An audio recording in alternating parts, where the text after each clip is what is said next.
பெரியாரால் பூகம்பத்தை போல ஏற்படுத்தப்பட்ட மாற்றம், அறிஞர் அண்ணா அமைதி புரட்சியாக இந்த நாட்டிலே கொண்டு வந்த மறுமலர்ச்சி, 50 ஆண்டுகள் தலைவர் கலைஞர் கட்டிக்காத்த திராவிட பேரியக்கம், அதனுடைய செயல்கள், அவர் ஆட்சி காலத்தின் சாதனைகள், இன்றைய முதல்வர் தளபதி அண்ணன் ஸ்டாலின் அவர்களுடைய சீரிய செயல்களால் நலம் பெற்று வாழுகின்ற தமிழகத்தில் இந்த மண்ணுக்கு பொருந்தாத தத்துவத்தை, சித்தாந்தத்தை சுமந்து கொண்டு ஒரு கூட்டம் வருகின்றது. வடக்கே இருக்கிற தங்களுடைய பலத்தோடு இங்கே நுழைய முயல்கிற போது உடன் வருவதற்கு ஆள் இல்லாமல் தத்தளிக்கின்ற நேரத்தில் இங்கிருக்கிற சிலர் துணை போகிறார்கள். தங்கள் கட்சியின் பெயரை மறந்து, கொள்கையை மறந்து, அதில் சூட்டப்பட்டிருக்கிற அவர்கள் கையில் வைத்திருக்கிற கொடியினுடைய அண்ணாவை மறந்துவிட்டு அவர்களுக்கு துணை போகிறார்கள் என்ற ஆதங்கத்தை எல்லாம் சொன்னார்கள். இதை சொல்ல வேண்டியது இந்த நேரத்தில் அவசியமாகிறது. குறிப்பாக மதுரையிலே நடைபெற்ற முருகன் மாநாட்டில் இங்கே செல்வேந்திரன் குறிப்பிட்டதை போல திராவிடத்தை அழிப்பதற்கு மூலுகா வேளோடு வா என்றவர்கள் விளம்பரம் செய்ததை பார்த்ததற்கு பின்னாலும் அவர்கள் அந்த மாநாட்டிலே பங்கேற்றிருக்கின்றார்கள். பெரியாரையும் அண்ணாவையும் விமர்சித்து வெளியிட்ட காணொலி காட்சியின் போது அதை கண்டுகளித்திருக்கிறார்கள். இங்கே அவர் பேசுகிற போது அவர்களை மகாபாரத கதையிலே திரௌபதிக்கு துகிலிருத்த போது கைகட்டி உட்கார்ந்திருந்த பீமனோடும் வில்வித்தைக்கு பெயர் போன அர்ஜுனனோடும் குறிப்பிட்டது குறித்து தான் எனக்கு வருத்தம். அவர்கள் உண்மையிலேயே பெரிய வீரர்கள். அவர்களோடு இவரை ஒப்பிட்டு விட்டாரே, எதையும் சரியாக பேசுகிற கம்பம் செல்வேந்திரன் என்ற ஆதங்கம்தான் எனக்கு ஏற்பட்டது. இதை சொல்லுகிற போது தங்களுடைய கட்சிக்கு இப்படி ஒரு பெயர் வைத்திருக்கிறார்களே, தொடங்கிய காலத்திலிருந்தே சொல்லுகிறோம். இப்போது இன்றைக்கு இந்த கூட்டத்திற்கு வருகிற வழியெங்கும் இரவு நேரத்திலும் நம்மை ஈர்க்கிற அளவிற்கு கருப்பு சிவப்பு கொடி பறந்து கொண்டிருக்கின்றது. வீதிகளில், மக்கள் கூடுகின்ற இடங்களில், முச்சந்திகளில், கிராமங்களில், எல்லா இடங்களிலும் திராவிட முன்னேற்ற கழகத்தின் கொடி அங்கிங்கென்னாதபடி பறந்து கொண்டிருப்பதை நீங்கள் அறிவீர்கள். இடையில் ஆளுகின்ற வாய்ப்பினை பெற்ற அதிமுகவினுடைய கொடியும் எல்லா இடங்களிலும் பறக்கிறது. அந்த கொடிக்கும் நமக்கும் ஒரே ஒரு வேறுபாடு தான். நம்முடையது கருப்பு சிவப்பு, அது கருப்பு சிவப்பிலே அண்ணாவின் உருவம். அண்ணா இந்த கொடியை உருவாக்கிய போது சொன்னார், தம்பி இது 2 நிறங்கள் அல்ல. நம்முடைய மண்ணிலே சாதி சமய வேறுபாட்டால், பொருளாதார ஏற்றத்தாழ்வால் மண்டி கிடக்கின்ற இருள், அதனை போக்குவதற்கு நம்முடைய முன்னோர்கள் பல பேர் தியாகம் செய்து ரத்தம் சொரிந்திருக்கிறார்கள். அந்த தியாக பாதை தான் நம்முடைய வழி என்பதன் நினைவாக கொடியின் பாதி சிவப்பாக இருக்கும். நாம் அனைவரும் சேர்ந்து பாடுபட்டு போக்க வேண்டிய இருள் மிச்சம் இருக்கிறது என்பதன் அடையாளமாக மீதி பாதி கருப்பாக இருக்கும் என்று சொன்னார். அந்த கொடியிலே அண்ணாவினுடைய படம் வெறும் படம் அல்ல, ஒரு விரலை நீட்டி கொண்டிருப்பதை போல இருக்கும். சாதாரணமாக ஒரு மனிதர் பேசுவதற்கும் விரல் நீட்டி பேசுவதற்கும் வேறுபாடு உண்டு. தனிப்பட்ட முறையில் இருவர் பேசுகிற போது அது எச்சரிக்கையாக இருக்கலாம். மேடைகளில் பேசுகிற போது உணர்ச்சி பெருக்கின் வெளிப்பாடாக இருக்கலாம். சென்னையிலே அண்ணா சாலைகளை அமைந்திருக்கிற அண்ணாவின் சிலை ஒரு விரலை காட்டிக் கொண்டிருக்கும். அதுதான் ஒரு காலத்தில் எல்லோருடைய மனதிலும் நிறைந்திருந்த சிலை. அண்ணா மறைவதற்கு முன்னால் வைக்கப்பட்ட சிலை. அண்ணா மறைந்ததற்கு பின்னால் அவருக்கு இரங்கல் கவிதை எழுதிய நேரத்தில் தலைவர் கலைஞர் அவர்கள் சொன்னார்கள், ஆட்காட்டி விரல் நீட்டி நின்றாய் அண்ணா, ஆணையிடுகிறாய் என்றிருந்தோம், ஐயகோ ஓராண்டுதான் உயிர் வாழ்வேன் என்று சொன்னாயா. இது கலைஞர் அந்த ஒரு விரலை காட்டி நின்றதற்கு கொடுத்த விளக்கம். ஆனால் அதிமுகவின் கொடியிலே இருக்கிற அண்ணா எதை சொல்கிறார்? கலைஞர் சொன்னதை போலவா சொல்கிறார் என்றால் இல்லை. நன்றாக நீங்கள் பாருங்கள், காற்று வீசுகிற போது வேறுபாடு தெரியும். இது வெறும் கருப்பு சிவப்பு, அது கருப்பு சிவப்பில் விரல் நீட்டி கொண்டிருக்கிற அண்ணா. அதில் இருக்கிற அண்ணா சாலையில் நடந்து போகிற தமிழர்களை பார்த்து சொல்கிறார், என் தம்பிமார்களே, தங்கைமார்களே, வெயிலிலே காய்ந்து மழையிலே நனைந்து கொண்டிருக்கிறேனே, இந்த கொடியில் படமாக இதுவல்ல நான் உருவாக்கிய கொடி, இதோ பக்கத்திலே பறக்கிறதே கருப்பு சிவப்பு கொடி, அதுதான் நான் உருவாக்கிய கொடி என்று சொல்கிறார். ஆக இது வெறும் ஒப்பீடு அல்ல. அண்ணா எந்த கொள்கையை உருவாக்கினாரோ அதை இன்றளவுக்கும் கட்டி காக்கின்ற கடைசி தொண்டன் வரை, கழகத் தலைவர் தொடங்கி எங்கோ ஒரு மூலையிலே இதுவரை அறிவாலயத்தின் வாசலை மிதிக்காமல் இருக்கிற தொண்டன் வரை சுமந்திருப்பது அண்ணாவை, கலைஞரை, கழகத்தை, அதன் லட்சிய கொள்கைகளை. அதற்காக உயிர் கொடுக்கவும் தயாராக இருக்கின்றவர்கள். இது தலைவர் கலைஞரின் பிறந்த நாள். பேச வேண்டிய செய்திகள் நிறைய. ஆனாலும் நான் முதலில் சொன்னதை போல் சுருங்க சொல்கிறேன். ஒரு முறை கலைஞரிடம் பத்திரிகையாளர்கள் அவருடைய புகைப்படங்களை எல்லாம் காட்டினார்கள். இதிலே உங்களுக்கு மிகவும் பிடித்த புகைப்படம் எது என்று கேட்டார்கள். நீண்ட நேரம் எல்லாவற்றையும் பார்த்ததற்கு பின்னால் ஒரு படத்தை எடுத்து கொடுத்தார். அந்த படம் அண்ணா சிலை அருகே கலைஞர் கைதாகிற படம். வந்த பத்திரிகையாளர் கேட்டார், ஒரு போராட்டத்தில் கைதாகிற படம் உங்களை கவர்ந்திருக்கிறது. நீங்கள் முதலமைச்சராக பொறுப்பேற்றது, வெளிநாடு சென்றது, எத்தனையோ புகைப்படங்கள் இருக்கிற போது இதை தேர்ந்தெடுக்கிறீர்கள். சரி, போராட்டத்திலே நீங்கள் கலந்து கொண்டு கைதானதுதான் உங்களை கவர்ந்த படம் என்றால், கள்ளக்குடி தண்டவாளத்திலே தலை வைத்து படுத்தீர்களே, அதுவல்லவா மிகப்பெரிய போராட்டம், ஏன் அதை எடுக்கவில்லை என்று கேட்டவுடன் கலைஞர் சொன்னார், கள்ளக்குடி போராட்டத்திலே நான் கலந்து கொண்ட காலம் கழகம் வளர்ந்த காலம். 1953 தேர்தலிலே கூட போட்டியிடாத காலம்.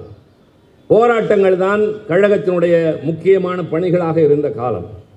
ஆனால் நான் எடுத்து கொடுத்த படம் என்பது நான் முதலமைச்சராக இருந்ததற்கு பின்னால் போராட்டத்திலே கலந்து கொண்டு கைதான படம் என்கிற போது, நான் முதலமைச்சராக இருந்தேன் என்று வீட்டுக்குள்ளே முடங்கி கிடக்கவில்லை, களத்திலே இறங்கி போராடுகிற ஒரு போராளியாகவே இருந்தேன் என்பதற்கு இதுதான் அடையாளம் என்றார். அந்த படம் எப்போது எடுக்கப்பட்டது? அவசர நிலை காலத்தில் தனித்து விடப்பட்ட தலைவர். அவரை பார்ப்பதற்கு யாருக்கும் அனுமதி இல்லை. அவரை பார்க்க போனால் உடனே கைது. அவருக்கு உணவு தருவது என்பது உற்சாகம். இப்போது இங்கே நாங்கள் வருகிறோம் என்றால் மாவட்ட செயலாளரோ, பகுதி செயலாளரோ, சேகர் பாபுவோ, முரளியோ, லோகேஷோ இவர்கள் என்ன வேண்டும் என்று கேட்கிறார்கள். எல்லா ஊர்களிலும் அப்படித்தான். அதிலும் கழகத் தலைவர்களுக்கு தருவது என்பது மிகப்பெரிய உற்சாகம். ஆனால் அவசர நிலை காலத்தில் அவருக்கு யாராவது உணவு கொண்டு வந்து கொடுத்தால் அடுத்த நாள் மிசா கொட்டடி அவர்களுக்கு திறக்கப்பட்டது. கோபாலபுரம் வெறிச்சோடியது. அதிகாரிகள் ஆளவட்டம் போட்டவர்கள் அவரை கண்காணிக்க ஆரம்பித்த நேரம். அந்த நேரத்திலே கூட கழகத்தோடர்கள் திருப்பதிக்கு போகிறோம் என்று சொல்லிவிட்டு வெறுமனே தலையை மொட்டையடித்துக் கொண்டு திருப்பதி சென்று திரும்புகிற பக்தர்கள் என்று சொல்லிவிட்டு கோபாலபுரத்தில் வந்து கலைஞரை பார்த்து நாங்கள் இருக்கிறோம் உங்களோடு என்று சொல்லிவிட்டு போன நேரம். அவருடைய பிறந்த நாள், கலைஞருடைய பிறந்த நாள். அதை ஒட்டி அவர் ஒரு கடிதம் எழுதுகிறார். அந்த கடிதத்தில் அண்ணா என்னை அன்னையைக்கும் மேலாக என்னை அன்போடு பாதுகாத்தார், வளர்த்தார் என்று எழுதுகிறார். தணிக்கைத்துறை அதிகாரிகள் அந்த அன்னை என்கிற சொல்லை நீக்குகிறார்கள். அது வேற யாரையோ குறிக்கிறது என்பது. அதை இரவு நேரத்தில் முரசொலி அவருக்கு வரும் வெளியிடுவதற்கு முன்பாக அதை பார்த்து கோபப்பட்ட கலைஞர் முரசொலி அலுவலகத்திற்கு தொடர்பு கொள்கிறார். பணியாட்கள் திரும்பிவிட்டார்கள். உடனே தன் கைப்பட ஒரு கடிதம் எழுதுகிறார். நேராக கிளம்பி முரசொலி அலுவலகம் போகிறார். அந்த காலத்தில் இன்றைக்கு இருக்கிற நவீன தொழில்நுட்ப வசதிகள் கிடையாது. ஒன்றை பிரதி எடுக்க வேண்டும் என்றால் இப்பொழுது நிமிடத்திலே 100 பிரதிகள் 1000 பிரதிகள் எடுக்கலாம். ஆனால் அப்போது ரோனியோ என்று சொல்லக்கூடிய மை தடவிய உருளையில் ஒவ்வொன்றாக வைத்து உருட்டி உருட்டி பிரதி எடுக்க வேண்டும். பணியாளர்கள் இல்லாத சூழலில் தன்னந்தனி மனிதனாக அந்த இரவு நேரத்தில் தன்னுடைய கடிதத்தை அவரே பல 100 பிரதிகள் எடுத்துக்கொண்டு பொழுது விடிந்தபோது சென்னை கடற்கரையில் அண்ணா துயில்கின்ற இடத்திலே, அப்போது தளபதி அண்ணன் ஸ்டாலின் சிறைச்சாலையில் இருக்கிறார். தம்பி தமிழரசு வளர்ச்சி அடைந்து கொண்டிருந்த சின்ன இளைஞன் அவருடைய கையில் அதை கொடுத்துவிட்டு காலை 7-8 மணிக்கு ஊர் விழிக்கிறது. நடமாடத் தொடங்குகிற மக்கள் பார்க்கிறார்கள்.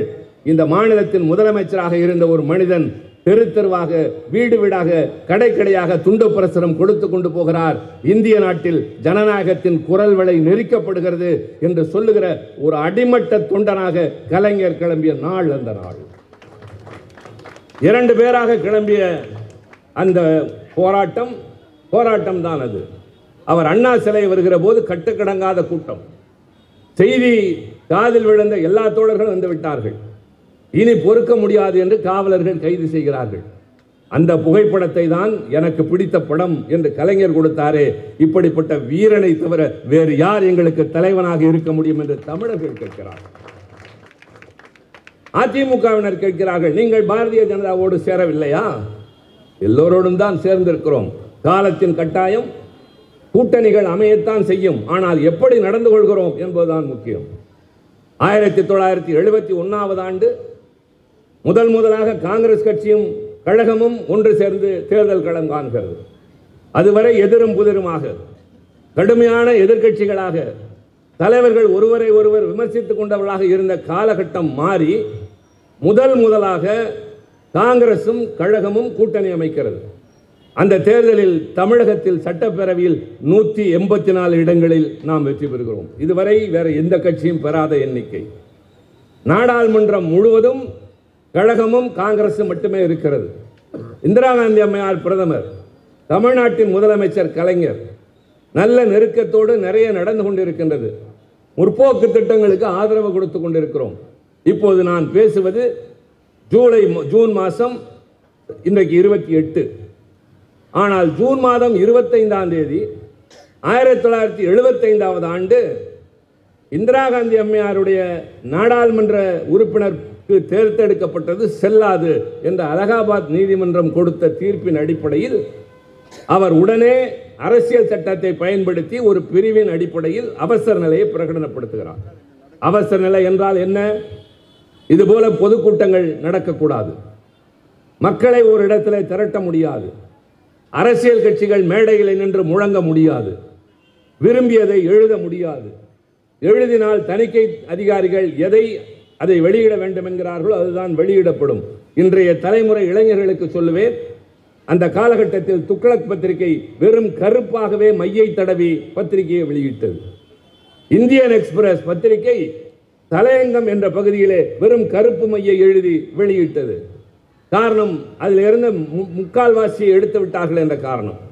அப்படிப்பட்ட நேரத்தில் நன்றாக கவனியுங்கள் தோழர்களே, நான் ஏன் இதை சொல்கிறேன் என்றால், நீங்கள் சேரவில்லையா என்று கேட்பவர்களுக்கு பதிலாக ஜூன் 25 அவசர நிலை பிரகடனம், ஜூன் 28 இதே நாள் திராவிட முன்னேற்ற கழகத்தின் செயற்குழு கூடுகிறது, கூடி முடிவெடுக்கிறது, தீர்மானம் நிறைவேற்றப்படுகிறது.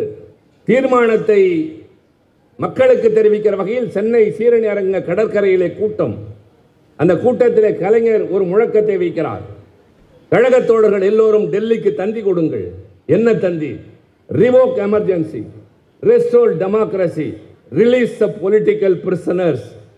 அவசர நிலையை திரும்ப பெறுங்கள், ஜனநாயகத்தை நிலைநிறுத்துங்கள், அரசியல் கட்சி தலைவர்களை விடுதலை செய்யுங்கள் என்று முதலாக தீர்மானம் போட்ட கட்சி திராவிட முன்னேற்ற கழகம். இந்திரா காந்தி அம்மையார் கலைஞரோடு பேசினார். உங்களுக்கு என்ன வந்தது? நீங்கள் என் எதிரி அல்ல, எனக்கு எதிரிகள் வடக்கே இருக்கிறார்கள், பல காரணங்கள் இருக்கின்றன, நாம் இருவரும் தோழமை கொண்டவர்கள், தயவு செய்து இது போல நீங்கள் எதிர்க்க வேண்டாம், விரைவில் நடக்க இருக்கிற தேர்தலை நான் நடத்தப் போவது இல்லை, உங்களுக்கு தேர்தல் இல்லாமலே இன்னும் ஓராண்டு காலம் ஆட்சி நீட்டிப்பு கிடைக்கும் என்று சொன்ன நேரத்தில் எனக்கு ஆட்சி நீட்டிப்பு தேவையில்லை, என் நாட்டுக்கு ஜனநாயகம் தேவை என்று சொன்ன புரட்சியான மாபெரும் உணர்வு கொண்டவர் கலைஞர். நன்றாக மீண்டும் தெரிந்து கொள்ளுங்கள், இந்தியா முழுவதும் ஜூன் மாதமே தொடங்கிவிட்டது இந்த அடக்குமுறை. ஆனால் தமிழ்நாட்டில் பொதுக்கூட்டங்கள் நடந்தன. அன்றைக்கு எல்லா கட்சிகளும் கூட்டங்கள் நடத்தின. வடக்கே பாதிக்கப்பட்ட தலைவர்கள் புகலிடம் தேடி தமிழகத்திற்கு வந்தார்கள். ஜார்ஜ் பெர்னாண்டஸும் பின்னாளில் ஆளுநராக இருந்த பிரபுதாஸ் பட்வாரியும் தங்கியிருந்த இடம் முரசொலி அலுவலகம். அந்த காலகட்டத்தில் நான் நினைவுபடுத்துகிறேன் மீண்டும், பெருந்தலைவர் காமராஜர் எல்லா இடங்களிலும் சுற்றுப்பயணம் செய்கிறார். அப்படி சுற்றுப்பயணம் செய்கிற ஒரு காலகட்டத்தில் அவருடைய பயணம் ஒன்று திருப்பதி என்று தீர்மானிக்கப்பட்டு அறிவிக்கப்படுகிறது. இந்த செய்தி தெரிந்த முதலமைச்சர் காங்கிரஸ் கட்சியின் மூலமாக சொல்லி அனுப்புகிறார், காமராஜரை திருப்பதிக்கு செல்ல வேண்டாம் என்று சொல்லுங்கள். அதற்கு அவர் பதில் சொல்கிறார், நான் திமுக காரன் இல்லை, நான் காங்கிரஸ் காரன், நான் எங்கே போக வேண்டும் போகக்கூடாது என்று சொல்வதற்கு இவர் யார் என்று கேட்கிறார். மறுபடி கலைஞர் சொல்கிறார், நான் திமுக தலைவர் பேசவில்லை, தமிழ்நாட்டின் முதலமைச்சர் உத்தரவிடுகிறேன், எல்லையை தாண்டக்கூடாது. காமராஜருக்கு கோபம், அவர் மூலமாக அவருடைய தூதுவராக ராஜாராம் நாயுடு என்பவர் கலைஞரை சந்தித்து காமராஜர் மிகுந்த மனக்காயமுற்றிருக்கிறார். நீங்கள் அவருக்கு உத்தரவிட்டதை எண்ணி மனம் நொந்து போகிறார். எனக்கு நிதி தருகிறார்கள் போகிறேன் என்றால் இவர் போகக்கூடாது என்கிறாரே, அந்த முதலமைச்சர் நாற்காலி நான் வேண்டாம் என்று விட்டெறிந்து விட்டு வந்த நாற்காலி என்றெல்லாம் பேசுகிறார் என்ற போது கலைஞர் சொன்னார், ஒன்றை மறந்து விடாதீர்கள், நான் அவரை மதிக்கிற அளவிற்கு வேறு யாரும் மதிக்க முடியாது. நான் முதலமைச்சர் நாற்காலி அவர் விட்டெறிந்தது என்பதையும் கடந்து அவரை மதிக்கிறேன். நான் சொன்னதன் நோக்கம் காமராஜரை கைது செய்ய மத்திய அரசு காத்திருக்கிறது. தமிழ்நாட்டின் எல்லைக்குள் இருக்கிறவரை நான் அவரை பாதுகாப்பேன். இந்த எல்லை தாண்டி ஆந்திராவுக்குள் போனால் அவரை அங்கே கைது செய்தால் தடுக்க முடியாமல் போய்விடும் என்பதற்காகத்தான் சொன்னேனே தவிர நான் அவரை என் அதிகாரத்தை பயன்படுத்தி போகக்கூடாது என்று சொல்கிற அளவுக்கு இல்லை. தயவு செய்து அவருடைய கவனத்திற்கு கொண்டு செல்லுங்கள் என்று சொன்னார். அதை புரிந்து கொண்டதற்கு பின்னால் தான் காமராஜர் மறைகிற நேரத்தில் கலைஞரின் கையை பிடித்துக் கொண்டு சொன்னார், நீங்கள் தான் இந்த நாட்டின் ஜனநாயகத்தின் உயிரோட்டம் காப்பாற்றுகிறது. எந்த காமராஜர் கழகத்தை எதிர்த்தாரோ அதே காமராஜர் திருமலை நாயக்கன் தெருவிலே அவரை பார்க்க போன கலைஞரின் கையை பிடித்துக் கொண்டு கண்ணீர் உகுத்தது வரலாறு, மறந்து விடாதீர்கள். இது நாங்கள் காங்கிரஸ் கட்சியோடு சேர்ந்திருந்த போது. பாரதிய ஜனதாவோடு கூட்டு சேர்ந்தோம்.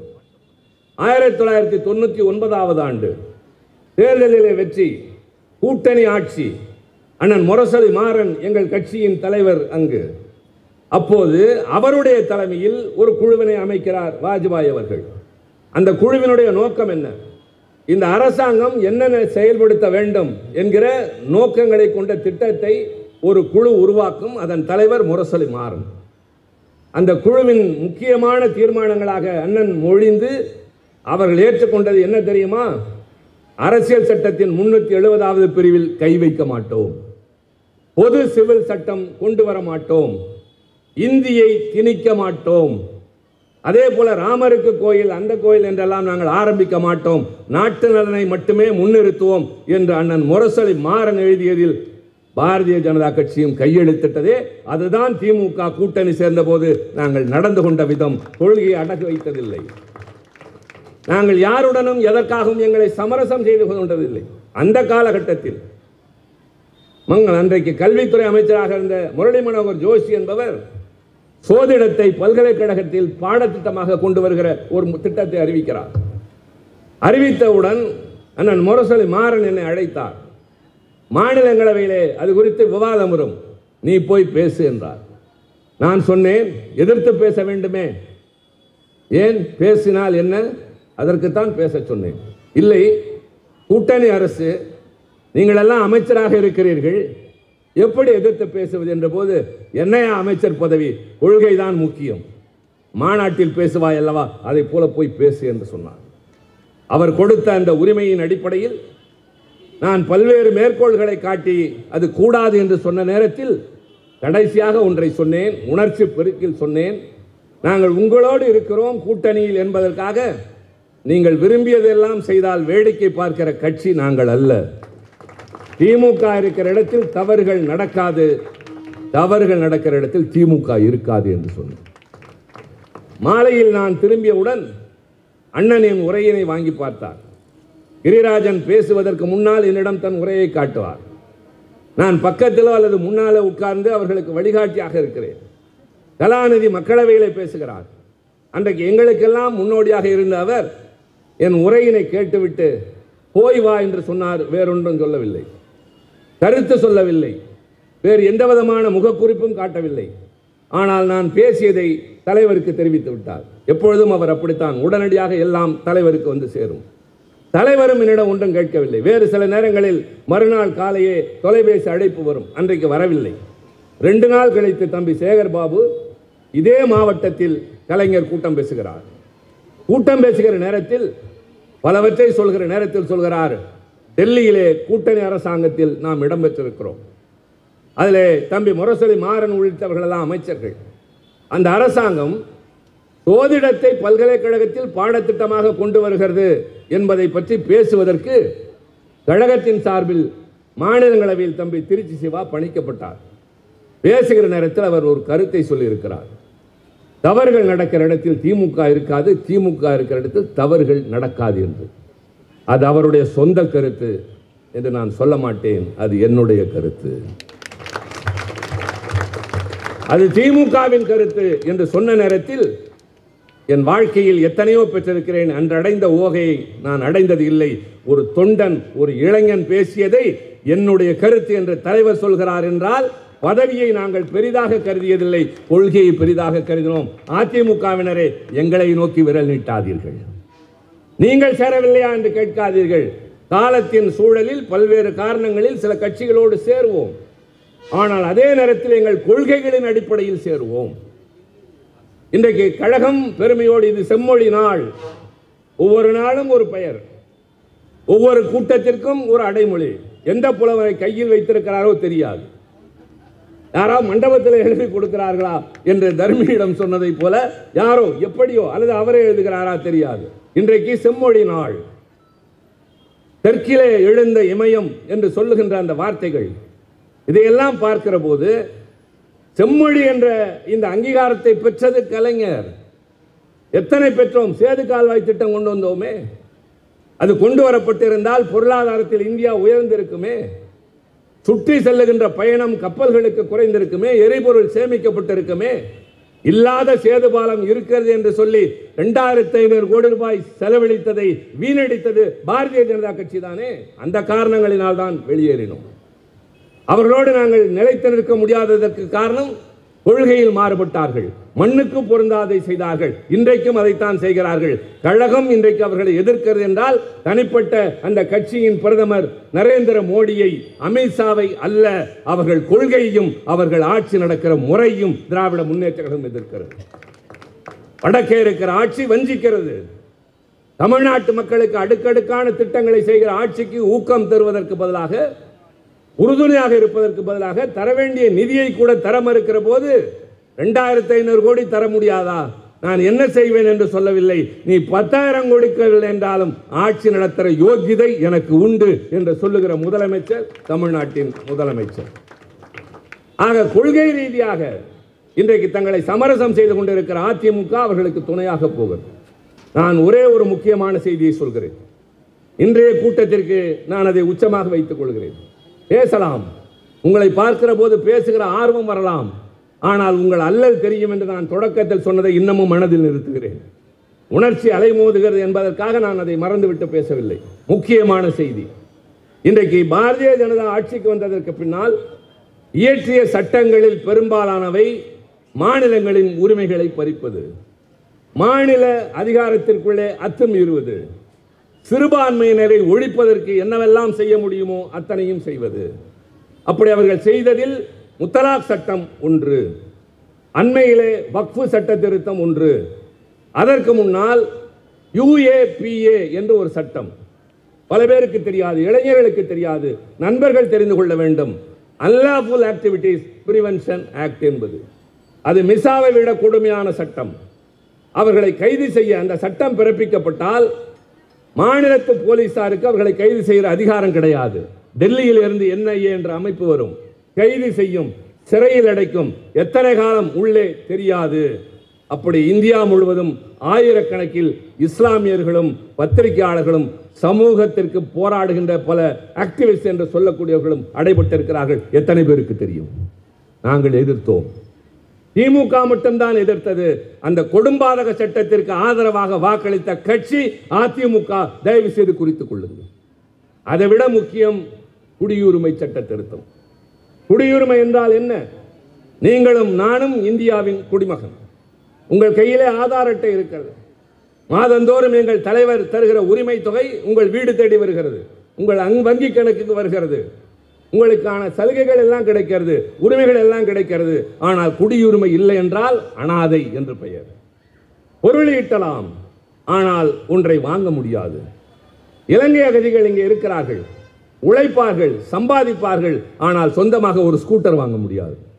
இதுதான் குடியுரிமை என்பதனுடைய பொருள். இந்த நேரத்தில் ஒன்றிய அரசு, பாரதிய ஜனதா அரசு, மீண்டும் கவனியுங்கள், இதுதான் என் உச்சக்கட்ட செய்தி. அதனாலே தயவுசெய்து இளைஞர்களுக்கு தான் நான் சொல்வேன், நீங்கள் தான் தெரு தெருவாக செல்ல வேண்டும். தாய்மார்கள், நான் தொடக்கத்தில் சொன்னதைப் போல இந்த இயக்கத்தின் காவல் அரண் நீங்கள் தான். எங்களுக்கு என்றென்றைக்கும் உணர்ச்சி ஊட்டக்கூடியவர்கள். வீரமுள்ள பிள்ளைகளை சுமக்கிற தமிழ்நாட்டு தாய்மார்களே, உங்கள் கவனத்திற்கு சொல்கிறேன். அவர்கள் குடியுரிமை சட்டத்தில் ஒரு திருத்தம் தருகிறார்கள். என்ன திருத்தம்? மேலோட்டமாக பார்த்தால் பரந்த மனம் என்று தெரியும். என்ன சட்ட திருத்தம்? பக்கத்திலே 3 நாடுகள், பாகிஸ்தான், பங்களாதேஷ், ஆப்கானிஸ்தான். இந்த 3 நாடுகளிலிருந்தும் மத ரீதியாக துன்புறுத்தப்பட்டு வருகிறவர்களுக்கு இந்தியா குடியுரிமை தரும். பலே, நல்ல குணம் தானே. பாதிக்கப்பட்டு வருகிறவனுக்கு, பரிதி வைத்து நிற்பவனுக்கு, நாதியற்று வருகிறவனுக்கு இந்த நாடு இருகரம் நீட்டி வரவேற்கதே என்று எண்ணுகிற போது அடுத்த கேள்வி, யார் யாருக்கு தருவீர்கள்? இப்போது சொல்கிறோமே, கல்லூரியிலே புதுமை பெண் திட்டம், தமிழ் புதல்வன் திட்டம், யாருக்கு தருகிறோம்? அரசு பள்ளியிலே, அரசு உதவி பெறுகிற பள்ளியிலே தமிழ் வழி கல்வி படித்தவர்களுக்கு. அதுபோல இந்த 3 நாடுகளிலும் யார் யாருக்கு குடியுரிமை தருவீர்கள் என்றால் 5 மதங்களை சார்ந்தவர்களுக்கு தருவோம். யார் அந்த 5 மதம்? இந்துக்கள், கிறிஸ்துவர்கள், சீக்கியர்கள், பார்சிகள், புத்த மதத்தை சார்ந்தவர்கள். குறித்துக் கொண்டீர்களா? 5 மதங்கள்: இந்துக்கள், கிறிஸ்துவர்கள், சீக்கியர்கள், பார்சிகள், புத்த மதத்தை சார்ந்தவர்கள். ஒன்றை கவனிக்க வேண்டும், இதில் விடுபட்டிருப்பது இஸ்லாமியர்கள். தெரிந்தே புறக்கணிக்கிறார்கள். அடுத்த நாட்டில் இருந்து பாதிக்கப்பட்டு வருகிற மற்றவர்களுக்கு உரிமை உண்டு, ஆனால் இஸ்லாமியர்களுக்கு இல்லை. நாங்கள் என்ன செய்யலாம்? எதிர்க்கட்சியினர் எதிர்த்து பேசலாம். பேசினால் என்னாகும்? அவை குறிப்பிலை பதிவாகும். தொலைக்காட்சியை நினைத்தால் 2 நிமிடம் காட்டும், பத்திரிகை நினைத்தால் ஒரு பத்தியிலே வெளியிடும். ஊருக்கு எப்படி தெரியும்? நான் பேசுகிற போது சொன்னேன், 1947 இந்த நாடு விடுதலை அடைகிற போது இந்தியா பாகிஸ்தான் என்று 2ஆக பிரிந்தது. பாகிஸ்தான் பிரிவினைக்கு காரணமான அந்த நாட்டின் தலைவர் முகமது அலி ஜின்னா சொன்னார், நான் இஸ்லாமியர்களுக்காகவே ஒரு நாடு ஆரம்பிக்கிறேன், எனக்கு பின்னால் இஸ்லாமியர்கள் அணிவகுத்து வாருங்கள் என்று கேட்டபோது ஒரு 5 நிமிஷம் அவர்கள் சொன்னார்கள், நாங்கள் இஸ்லாமியர்கள் தான், ஆனால் இந்தியா தான் எங்கள் நாடு என்று சொன்னார்களே, அவர்களுக்கு என்ன நன்றி காட்டப் போகிறோம்? பேசியதோடு நிறுத்தவில்லை. ஒரு சட்ட திருத்தத்தை கொடுக்க வேண்டும் என்று திமுகவின் சார்பில் நான் ஒரு திருத்தம் தருகிறேன். மீண்டும் நான் இளைஞர்களுக்கு தான் சொல்வேன். என்ன திருத்தம் தெரியுமா? இந்த 3 நாடுகளுக்கோடு ஆப்கானிஸ்தான், பாகிஸ்தான், பங்களாதேஷ் என்பதோடு இன்க்ளூட் ஸ்ரீலங்கா, இலங்கையை சேர்த்துக் கொள்ளுங்கள். இந்த 5 மதங்கள் சொன்னீர்கள் அல்லவா, அதோடு இன்க்ளூட் முஸ்லிம்ஸ். மத ரீதியாக என்று வருகிறது அல்லவா, அதில் இன ரீதியாக என்று சேர்த்துக் கொள்ளுங்கள். 3 திருத்தங்கள். இந்த 3 சொற்களில் ஒரு பெரிய மாற்றம் நிகழ்ந்திருக்கும். அது மட்டும் நிறைவேறியிருந்தால் இந்தியா முழுவதும் ஜும்மா மசூதி பகுதியிலிருந்து எல்லா இடங்களிலும் முஸ்லாமிய பெண்கள் எல்லாம் வந்து உட்கார்ந்தார்கள் என்ற அவலம் நடந்திருக்காது, கொந்தளிப்பு நடந்திருக்காது. 1.5 லட்சம் இலங்கை தமிழகதிகளுக்கு குடியுரிமை கிடைத்திருக்கு. பேசி முடித்ததற்கு பின்னால் வாக்கெடுப்பு நடந்தது. குரல் வாக்கெடுப்பு நடக்கும். செல்வேந்திரனுக்கு தெரியும், என் தம்பிமார்களுக்கு தெரியும், கிரிராஜனுக்கோ வீராசாமிக்கோ தெரியும். இவர்கள் சட்டப்பேரவையில் ஆம் இல்லை என்பது போல அங்கே நோஸ் எஸ் என்பார்கள்.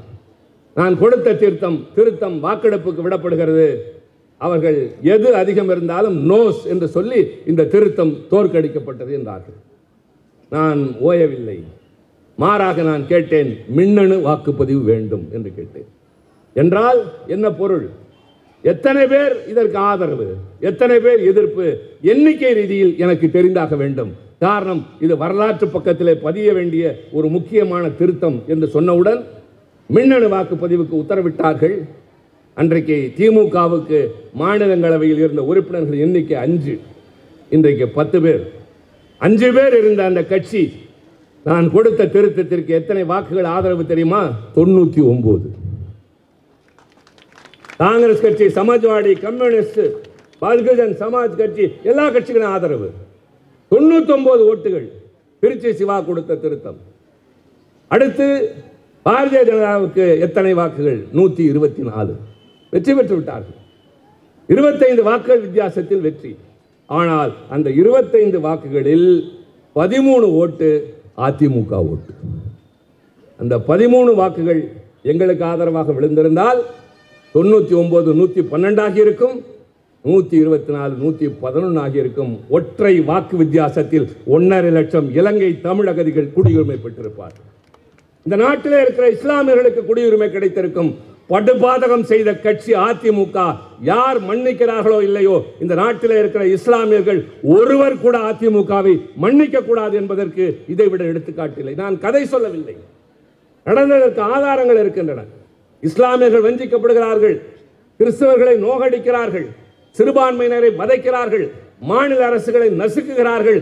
அதை எதிர்த்து துணிச்சலாக குரல் கொடுக்கிற ஒரே தலைவன் தமிழ்நாட்டின் முதலமைச்சர் நம் தலைவர் தளபதி அண்ணா. எனவேதான் சொல்லுகிறோம், இந்த வீரமுள்ள கட்சிக்கு, கொள்கை பிடிப்புள்ள கட்சியின் தலைவன், நாட்டு மக்களுக்கு நல்லாட்சி நடத்துகிற தலைவன், இரவு பகல் பாராமல் கிழக்கும் மேற்கும் வடக்கும் தெற்குமாக அங்கும் இங்கும் அலைகின்ற இதுபோல அமைச்சர் பெருமக்கள், உங்களுக்காக உழைக்கிற மக்கள் பிரதிநிதிகள் எல்லோரும் யாருக்காக உழைக்கிறோம்? இந்த நாட்டு மக்கள் நடுத்தெருவுக்கு வரக்கூடாது என்று தன் குடும்பத்தை நடுத்தெருவில் நிறுத்துகிறவன் கையில் கருப்பு சிவப்பு கொடி இருக்கும். உங்களிடம் வந்து வேண்டுகிறோம், நீங்கள் செய்ய வேண்டியதெல்லாம் ஒன்றுமல்ல. இன்னும் 8 மாதத்தில் நடக்க இருக்கிற தேர்தலில் என் நாடு நலமாக இருக்க வேண்டும். நான் இரவில் நிம்மதியாக உறங்க வேண்டும். காவலன் கண் விழித்திருந்தால் கள்வனின் பயம் இருக்காது. திமுக கழகம் என்பது காவலனை போல கண் விழித்து நம்மை காப்பார்கள். நம் பிள்ளைகள் நலமுடன் வாழ வேண்டும், எதிர்காலம் ஒளிமயமாக இருக்க வேண்டும் என்றால் நீங்கள் ஒன்றும் செய்ய வேண்டாம், போராட்டத்திற்கு வர வேண்டாம், சிறைச்சாலைக்கு வர வேண்டாம். எங்களுக்கு ஆதரவு மட்டும் தாருங்கள். உங்கள் வளமான வாழ்வுக்கு நாங்கள் உத்தரவாதம் தருகிறோம். இந்த நல்ல நிகழ்ச்சியை நடத்திய தம்பி சேகர் பாபு, இந்த பகுதியின் செயலாளர் தம்பி முரளிதரன், இந்த பகுதியில் இருக்கிற கழக தோழர்கள், எல்லாவற்றிற்கும் மேலாக என் நன்றிக்குரிய தாய்மார்கள், நான் உங்களை உணர்வோடு வணங்குகிறேன். ஒரு நாட்டில் வீரமுள்ளவன் நடமாடுகிறான் என்றால் அதற்கு காரணம் தாய் மட்டுமாகத்தான் இருக்கும். எனவே திரண்டு வந்திருக்கிறீர்கள், கடைசி வரை காத்திருந்தீர்கள். இதே போல நீங்கள் எங்களுக்கு பலமாக இருங்கள், நாங்கள் உங்களுக்கு துணையாக இருப்போம். எதிர்காலம் வளமானது. நன்றி, வணக்கம்.